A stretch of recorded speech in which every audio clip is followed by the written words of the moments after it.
ان کو یہ بھی نہیں معلوم کہ لکھا کدھر سے جاتا ہے.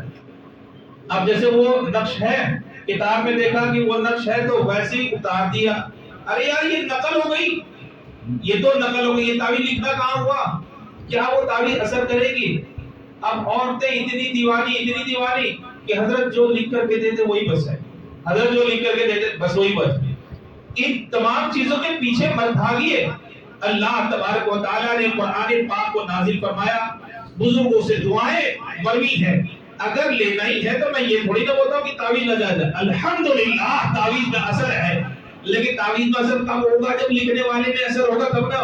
یہاں زیروکس کاپی کرا کر کے فولڈ کر کے دے دیتے, یا ایسے تھوڑی نہ ہوتا ہے. اس کا ایک علم ہے, ہر عدد کا ایک نمبر ہے, اور پھر کون سا عدد کہاں پر کس اعتبار سے ہوگا, کون سی تعویذ کب لکھی جائے گی, شمسی ہوگی تب کب لکھی جائے گی, قمری ہوگی تب کب لکھی جائے گی, رات میں لکھی جائے گی, دن میں لکھی جائے گی, اور کہتے ہیں محبت کی کیسے لکھی جائے گی, اور پھر دوسری چیزوں کی لکھی. ارے اس میں تو ہزاروں فنون ہے, اس میں تو ہزاروں فنون ہے. یہ نقل کر کے زیروکس کر کے کرا کے دینے والے کیا جانے کی تعویذ کا علم کیا ہوا کرتا ہے. وہ تو اعلیٰ حضرت عظیم البرکت کو معلوم تھا, وہ تو اعلیٰ حضرت عظیم البرکت علی رحمت اللہ کو معلوم تھا, اور آپ کی صحبتوں میں جو بیٹھے تھے ان کو بھی معلوم تھا کہ یہ کیسے لکھا جائے گا, یہ کیسے لکھا جاتا ہے, کتنے طریقوں سے لکھا جاتا ہے, کون سا عدد پہلے آیا کرتا ہے, کون سا عدد بعد میں آیا کرتا ہے. یا جب ایسے ہی خالی نقل کرنا مقصود ہوتا تو یہ کوئی فن رہ جاتا. کہتے کوئی فن نہیں رہتا. حضرت ملک العلماء فرماتے اس فن کو اس زمانے میں, حضرت ملک العلماء جو اللہ کے شاگردوں میں سے, کہتے اس زمانے میں لوگ نہیں جانتے تھے, اس زمانے میں اس فن کو لوگ نہیں جانتے تھے. آج بھی میری نظر میں دو چند ہوں, ہے نا, دو چند ہیں, ایک حضور محدث کبیر اور ایک حضور قائد ملت, اور بلا شبہ حضور تاج الشریعہ علیہ رحمت و رضوان تو اکمل طریقے پہ جانتے, اکمل طریقے پہ جانتے. اس طرح کے بڑے بڑے اکابر جو ہیں وہ جاننے والے.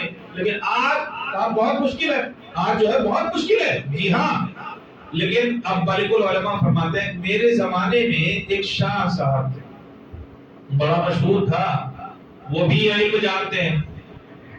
تو جو چیزیں کم ہوتی ہیں نا, معلوم ہوتا ہے کہ آپ کے پاس ہے وہی چیز میرے پاس ہے, تو بڑی جلدی دوستی ہو جاتی ہے, بہت جلدی دوستی ہو جاتی ہے.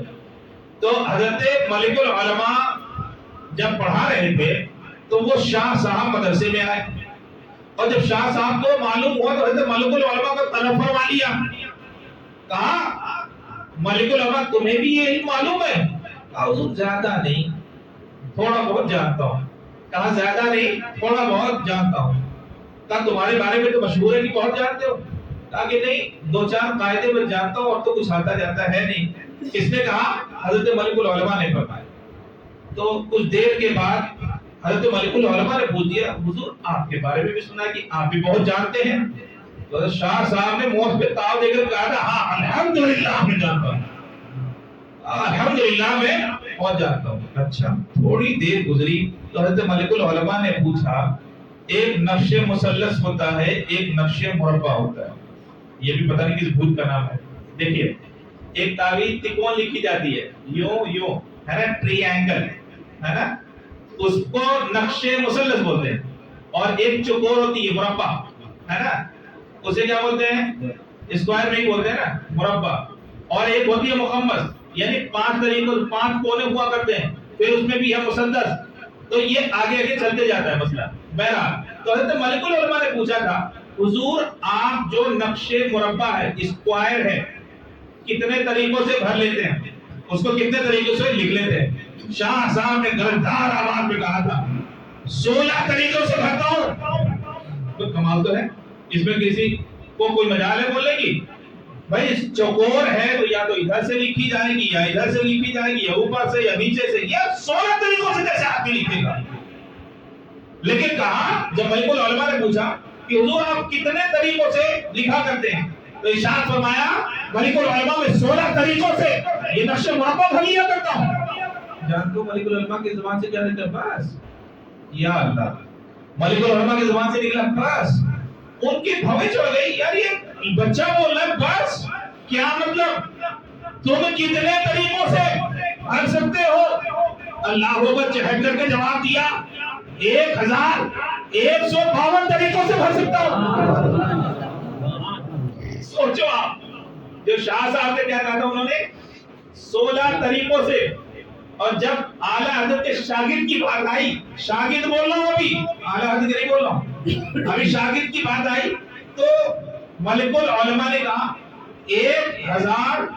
1152 طریقوں سے بھر سکتا ہوں. کہا سچ؟ تو آپ نے ارشاد فرمایا کہ میں جھوٹ بول رہا ہوں. اب جھوٹ بولنا ہوتا تو یہی عدد بولتا, مجھے 1-2 لاکھ کا عدد نہیں معلوم تھا, یہ بھی تو بول سکتا تھا 1,000 2,000 10,000 20,000 1 لاکھ کا عدد بول سکتا تھا. نہیں بول کر کے 1152 طریقے سے بول رہا ہوں. اس کا مطلب یہ اتنا جانتا ہوں اس لیے اتنا بول رہا ہوں, اتنا جانتا ہوں اسی لیے اتنا بولتا ہوں. شاہ صاحب کو یقین نہیں ہے نا, یہ تو غلط ہو سکتا ہے. تو چنانچہ انہوں نے پوچھا نقش وہ بھر کر کے دکھاؤ گے اتنے طریقوں سے؟ تو ارشاد فرمایا بھرنے کی کیا ضرورت ہے, یہاں پہ پہلے سے ہی لے کر کے آیا ہوں, دیکھ لیجیے. کیا کہا کہ دکھانے کی ضرورت نہیں ہے, لکھنے کی الگ سے ضرورت نہیں, یہاں پہ نقش ویسے ہی بھر کر کے لایا ہوں, دیکھ لیں. دیکھنے کے بعد آپ کو کھلی رہ گئی. اس کے بعد پوچھا تھا مالک العلماء تم نے کہاں سے یہ سب پڑھا؟ حضور اعلیٰ حضرت کی خدمت میں رہ کر کے پڑھا. جب اعلیٰ حضرت کا نام سنا تو پھر انہوں نے پوچھا تھا یار آپ اتنے طریقوں سے بھر لیتے ہو, آپ کے استاد کتنے طریقوں سے بھر سکتے ہیں؟ ارشاد فرمایا 1000 نہیں 2300 طریقوں سے بھر لیتے تھے. 2300 طریقوں سے. تو ارشاد وہ حضرت شاہ صاحب کہتے ہیں کہ اعلیٰ حضرت نے بڑی محنت کی ہوگی, اتنے طریقے جب بھر لیتے ہیں تو بڑی محنت کی ہوگی. ارشاد فرمایا یہ تو وہ فن ہے جس میں اعلیٰ حضرت نے محنت ہی نہیں کی. یہ تو وہ فن ہے جس میں اعلیٰ حضرت نے محنت ہی نہیں کی. محنت کرتے ہیں تو 50,000 طریقوں سے بھر لیتے ہیں. یہ تو بات آئی گئی تھی, یہ تو بات آئی گئی تھی. تو اتنا ہم کو سکھا دیا. وہ اعلیٰ حضرت کا معاملہ یہ تھا کہ کوئی جب سوال جواب ہوتا تھا تو اس فن کو سامنے رکھتے پڑھتے. یہ خاصیت بتاؤں, یہاں ہم حضرت اچھی طرح سمجھتے ہوں گے, فن کی پوری کتاب پڑھا دو بچے کو سمجھ میں نہیں آتا ہے نا. آپ کے بچے کو اسکول میں نہیں سمجھ میں آتا تو ٹیوشن ڈالتے ہیں, اور 11ویں 12ویں کلاس میں جب تسلی نہیں ہوتی تو لاکھوں کا ٹیوشن دیتے ہیں, اسے لاکھوں کا ٹیوشن دیتے ہیں. اور اعلیٰ حضرت کا معاملہ یہ تھا, ٹیوشن تو بہت دور کی بات, کتاب بھی کبھی مکمل نہ پڑھی, کتاب بھی کبھی مکمل نہ پڑھی. کہتے ہیں خود کہ 1/4 استاد پڑھاتے تھے, باقی میں خود پڑھ لیا کرتا تھا. اور ایک واقعہ بتاؤں, ایک کتاب آپ کے والد گرامی حضرت مولانا نقی علی خان فواتح الرحمود, ایک کتاب ہے, فواتح الرحمود ایک کتاب ہے. کہتے ہیں آپ کے والد گرامی صبح اسی کتاب میں پڑھاتے تھے اور رات کو اعلیٰ حضرت اسی کتاب کو لے کر کے مطالعہ فرماتے تھے, اسی کتاب کو لے کر کے مطالعہ فرماتے تھے. تو آپ کے والد گرامی نے اس کتاب پر ایک حاشیہ لکھا کہ یہ جو کتاب لکھنے والے ہیں ان کی اس عبارت پر یہ اعتراض ہوتا ہے, اور اعتراض کا یہ جواب ہے, مگر میں لکھ دیا. اب اعلیٰ حضرت عظیم البرکت علیہ رحمت و رضوان رات کو بیٹھے فواتح الرحمود لے کر کے, تو کتاب بھی پڑھی اور اپنے والد گرامی کا حاشیہ بھی پڑھا, اپنے والد گرامی کا حاشیہ بھی پڑھا. اور حاشیہ پڑھنے کے بعد ایک اپنا بھی حاشیہ نیچے لگا دیا, ایک اپنا بھی حاشیہ نیچے لگا دیا. اپنا جو حاشیہ لگایا تھا اس کے مطابق یہ تھا کہ اگر اس عبارت کو ایسے پڑھا جائے تو ماتن کی اس عبارت پر اعتراض بھی نہیں پڑے گا اور جواب کی نوبت بھی نہیں آئے گی, جواب کی نوبت بھی نہیں ہے. نیچے لکھ دیا. اور پھر اس کے بعد صبح کے وقت جب آپ کے والد گرامی کے سامنے وہ کتاب پیش ہوئی اور آپ نے اپنا حاشیہ پڑھا, پھر اعلیٰ حضرت کا حاشیہ پڑھا, تو اس کے بعد اعلیٰ حضرت کھڑا کیا, پیشانی کو چوم کر کے ارشاد فرمایا تھا احمد رضا تم پڑھنے نہیں پڑھانے آیا کرتے ہو, تم پڑھنے نہیں پڑھانے آیا کرتے ہو. اللہ نے بلا کی ذہانت عطا فرمائی تھی. ایک بات بتا دیتا ہوں اور ایک بات عرض کر دیتا ہوں. حضرت ملک العلماء فرماتے ہیں اعلیٰ حضرت کی ایک دن طبیعت خراب تھی, ٹھیک ہے, ایک دن میں 50 نہیں سینکڑوں فتوے لکھا کرتے تھے, فتوے سینکڑوں لکھا کرتے تھے. کہتے ہیں ایک دن طبیعت خراب تھی, عصر کے بعد جو ہے آپ کے دربار میں جو لوگ رہا کرتے تھے نا, تو صرف اعلیٰ حضرت ہی اعلیٰ نہیں تھے, اس زمانے کے ان کے بعد جو ہے وہ سارے لوگ اعلیٰ تھے. آپ کے دربار میں بیٹھنے والے لوگ بھی اعلیٰ تھے.